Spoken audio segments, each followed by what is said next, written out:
Good morning, students.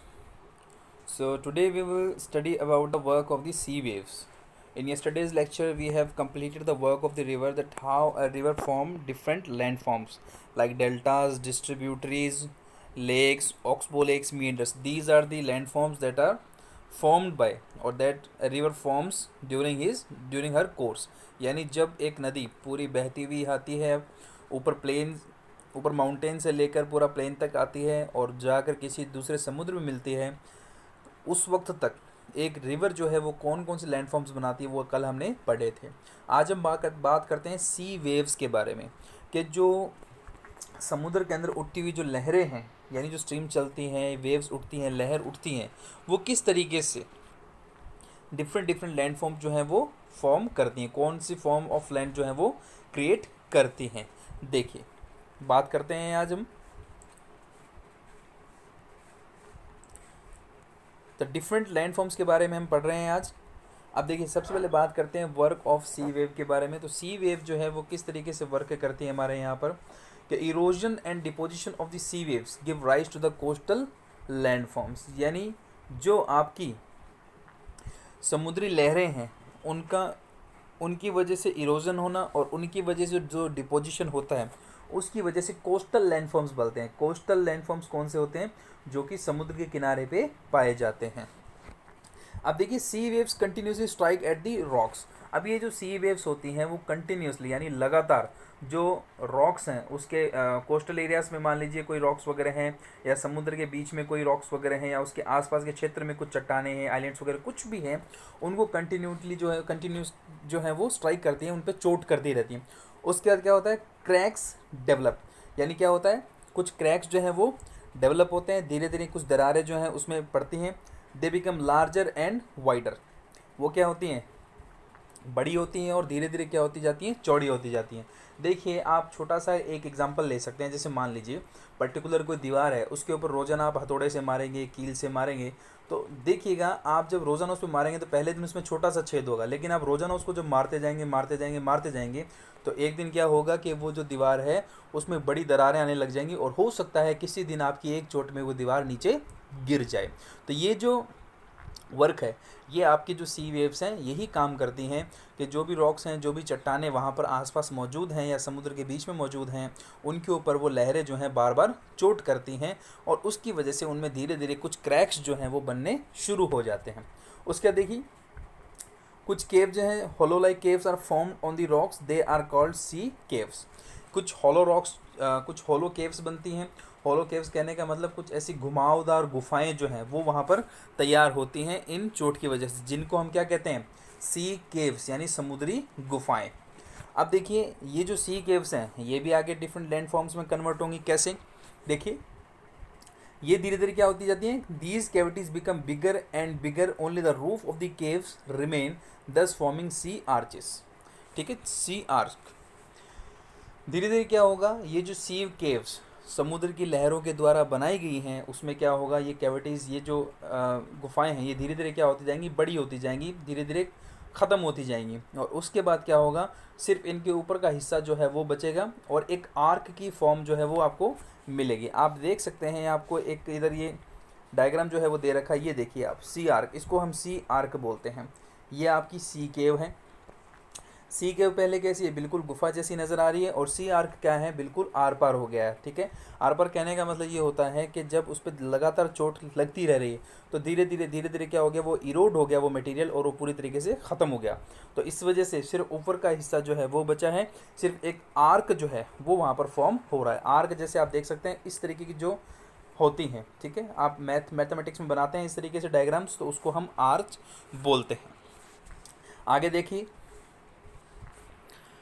Further erosion breaks the roof and only walls are left. अब जो आगे जो erosion होता है, यानी आगे जो घर्षण है उसका जो स्ट्राइक है किसका? वेव्स का, उसकी वजह से क्या होता है? ये रूफ जो है ये भी धीरे धीरे क्या हो जाती है? ख़त्म हो जाती है। यानी break the roofs and walls और ओनली लेफ्ट, सिर्फ ये रूफ जो है ये भी ख़त्म हो जाती है और सिर्फ दीवारें जो हैं वो रह जाती हैं। इन वॉल लाइक फीचर्स को हम क्या कहते हैं? स्टेक्स कहते हैं। स्टेक आप देख सकते हैं, ये जो डायग्राम आपको दे रखा है इधर, ये वाला, इसको हम स्टेक बोलते हैं। अब देखिए, पहले सी केव बनी थी, उसके बाद सी आर्च बनी और उसके सबसे लास्ट में क्या बनी, स्टेक बनी। सी केव कैसे बनी, समुद्र की लगातार लहरों से होने वाली चोट जो है किसी चट्टान के ऊपर, उसमें धीरे धीरे क्या होने लगा, वो मटेरियल इरोड होने लगा, घिसना शुरू हो गया, उसमें एक फॉर्म जो है वो डेवलप होनी शुरू होगी। पहले वहाँ पर एक गुफा बनी, गुफा टाइप बनी, उसके बाद वहाँ पर क्या हुआ, धीरे धीरे और चोट बढ़ती गई, वो जो मटेरियल था वो कमज़ोर होता गया, फिर एक आर्च बन गया। उसके बाद क्या हो गया, सिर्फ रूफ बच गई। उसके बाद जब देखते हैं एक जो डिफरेंट और जो दूसरा फॉर्म है वो तैयार हुआ स्टेक का। स्टेक का मतलब हुआ कि जब ये रूफ भी ख़त्म हो गई, सिर्फ दीवारें दीवारें जो हैं वो रह गई हों हमारे पास। ठीक है, नेक्स्ट हम देखते हैं, बात आगे और करते हैं। देखिए, the steep rocky coast rising above vertical above sea water is called sea cliff. देखिए, the steep rocky coast, steep rocky coast का मतलब ये है कि जो खड़ी चट्टानें हैं बिल्कुल सीधी, उनको हम क्या कहते हैं, सी क्लिफ कहते हैं। समुद्र के अंदर ऐसी जो चट्टानें जो पाई जाती हैं उनको हम क्या कहते हैं, सी क्लिफ कहती हैं। और उसके बाद sediments along the shores become beaches, यानी ये जो समुद्र की लहरें हैं ये धीरे धीरे क्या करती हैं, कुछ सेडिमेंट जो हैं वो अपने किनारे पे धीरे धीरे जमा करती रहती हैं और उससे क्या फॉर्म होते हैं, हमारे बीच फॉर्म होते हैं। आप लोग कभी गए होंगे समुद्री इलाकों में, आपने देखा होगा जिनको हम बीच बोलते हैं या समुद्र का किनारा बोलते हैं, वहाँ पर लोग घूमने फिरने के लिए जाते हैं, एज ए पिकनिक स्पॉट के लिए जाते हैं। आई होप आपको ये जो है वो समझ में आया होगा। नेक्स्ट हम बात कर लेते हैं आपकी वर्क ऑफ आइस के बारे में। क्या, यानी जो आइस है, यानी जो ग्लेशियर्स का नाम आपने सुना होगा, यानी जो बर्फ़ के पहाड़ हैं या बर्फ़ की नदियां हैं, वो किस तरीके से लैंडफॉर्म जो है वो क्रिएट करती हैं। तो वर्क ऑफ आइस की बात करते हैं। ग्लेशियर जो है इनको रिवर ऑफ आइस भी कहा जाता है, ध्यान रखिएगा। ये भी अपने साथ मिट्टी, कंकड़, पत्थर जो है वो बहाकर लेकर जाते हैं और जैसे जैसे बहते जाते हैं आगे, डिफरेंट काइंड्स ऑफ रॉक जो है उनको ये फॉर्म करते जाते हैं। और कुछ ग्लेशियर जो हैं वो बड़ी बड़ी चट्टानों को काटते हुए उनके बीच में से रास्ता बनाते हुए निकलते हैं। आपको ये यहाँ पर नज़र आ रहा होगा, आप देख सकते हैं, ये देखिए आप यहाँ पर, ये देखिए बीच में पहाड़ हैं, छोटे छोटे पहाड़ हैं या पहाड़ियाँ हैं, इनके बीच से बर्फ़ की नदियाँ बह रही हैं। आप देख सकते हैं इधर से उधर से हर जगह से बह रही हैं, आपको नज़र आ रहा होगा यहाँ पर। ठीक है, नेक्स्ट देखिए आगे, जब ये बर्फ़ बहती है, as the isles melt they get filled up with water and become beautiful lakes in the mountains. यानी जब ये नदियाँ जब ये बर्फ़ पिघलती है ग्लेशियर माउंटेन्स की, उस वक्त क्या होता है, ये जो बर्फ़ है अपने साथ पानी बहा कर लेकर आती है और खूबसूरत जो है वो झीलें बनाती हैं माउंटेन एरिया के अंदर। ठीक है, उसके बाद क्या होता है, जो मटेरियल ये अपने साथ लेकर आती है, the material carried by glacier such as rock, big and small. यानी जब ये ग्लेशियर में पिघली हुई बर्फ़ जो है पानी के रूप में बहती हुई आती है, तो अपने साथ क्या लेकर आती है, ये कुछ बड़ी चट्टानों को बहाकर लेकर आती है, यानी कंकड़ मिट्टी के रूप में छोटी पत्थरों को, छोटे कंकड़ों को अपने साथ लेकर आ जाती है। और इन डिपॉजिट से बनने वाली जो लैंडफॉर्म है उसको हम क्या कहते हैं, ग्लेशियर मोरेन्स कहते हैं। ध्यान रखिएगा, एक इंपॉर्टेंट टर्म है ग्लेशियर मोरेन्स। ग्लेशियर मोरेन्स किसकी वजह से बनता है, जब ये बर्फ़ पिघलती हैं और बहना शुरू होती है तो अपने साथ ये कुछ कंकड़, पत्थर, चट्टानें वगैरह बहाकर, बड़ी पत्थर जो है वो बहाकर लेकर आती है और इनको एक जगह डिपॉजिट कर देती है। ये जो ग्लेशियर का डिपॉजिट है इसको हम ग्लेशियल मोरेन्स जो है वो कहते हैं। नेक्स्ट हम बात करते हैं वर्क ऑफ विंड के बारे में, यानी हवा जो है वो किस तरीके के लैंडफॉर्म जो है वो क्रिएट करती है।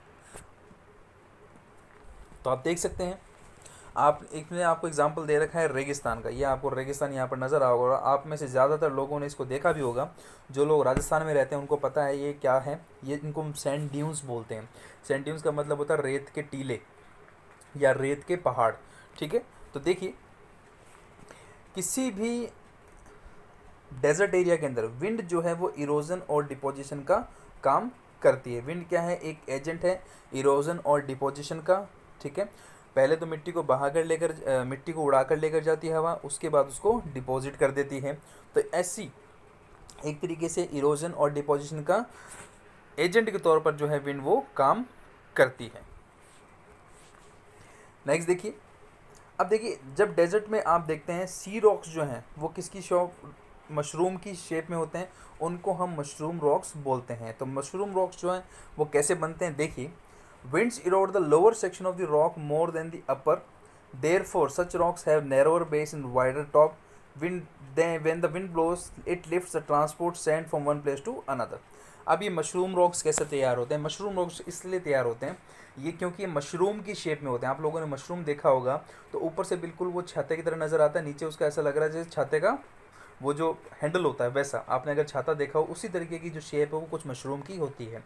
तो मशरूम रॉक्स का मतलब ये हुआ कि ये जो रेगिस्तान में बहने वाली जो हवाएं हैं वहाँ पर जो मौजूद चट्टानें हैं, पहाड़ियाँ हैं, उनके ऊपर लगातार चोट करती रहती हैं, लगातार उनके ऊपर बहती रहती हैं, और जो उन चट्टानों का नीचे वाला हिस्सा होता है उनको इरोड कर देती हैं धीरे धीरे, यानी उनको ख़त्म कर देती हैं। और इस तरीके से ख़त्म करती हैं कि वो एक मशरूम की शेप में फाइनली जो है वो मिल जाते हैं कुछ इस तरीके से। मैं आपको छोटा सा डायग्राम बनाया था, इस तरीके से वो इस तरीके से हो जाते हैं कुछ इस तरीके से। आप देखिएगा, आपको डायग्राम, आप इंटरनेट जो है वो यूज़ करते हैं, आप लोगों को मालूम होगा, इंटरनेट पे आप इसको मशरूम रॉक्स की जो डायग्राम है वो देख सकते हैं। इस तरीके से होता है, यहाँ पर जो है वो हवाएं चोट करती रहती हैं लगातार, ठीक है। उसकी वजह से ये वाला हिस्सा जो है पूरा का पूरा इरोड हो जाता है धीरे धीरे, और फाइनली ये ऊपर वाला हिस्सा जो है वो खाली वो ही बचता है, जिसकी वजह से इनको मशरूम रॉक्स कहा जाता है। उसके बाद देखिए, डेजर्ट के अंदर हवाएं जो हैं वो मिट्टी को एक जगह से उठाती हैं और दूसरी जगह ट्रांसपोर्ट करके ले जाती हैं। और जब ये जो डिपॉजिट्स है, यानी ये सैंड मिट्टी जहाँ पर रुकती है, हवा जहाँ पर रुकती हैं, उनको हम क्या कहते हैं? सैंड ड्यून्स कहते हैं। यानी ये जो स्ट्रक्चर है जो हवा के द्वारा बनाए गए हैं, ये साइड में आप देख लीजिए कैमल्स वगैरह चल रहे हैं, ये जो जगह इनको हम सैंड ड्यून्स कहते हैं। और उसके बाद देखिए, जब मिट्टी अपने साथ कुछ दानेदार मिट्टी जो है, हवा जो है कुछ दानेदार मिट्टी अपने साथ उड़ा कर लेकर जाती है कुछ लंबे डिस्टेंस पे, उस हवा को या उस मिट्टी को हम क्या कहेंगे? लोएज कहेंगे, ठीक है। और उसके बाद सबसे ज़्यादा जो लार्ज डिपॉजिट ऑफ लोएज है वो कहाँ पर पाया जाता है? चाइना के अंदर पाया जाता है। चाइना के अंदर मशहूर गोबी डेजर्ट है, ध्यान रखिएगा, ठीक है। ये आपका चाइना के अंदर एक डेजर्ट है जिसको गोबी डेजर्ट के नाम से हम जानते हैं, ठीक है। तो ये है आपका आज का लेक्चर। आई होप आपको आज का लेक्चर जो है वो समझ में आया होगा। चैनल को सब्सक्राइब कीजिए, शेयर कीजिए, लाइक कीजिए। Thank you, have a nice day.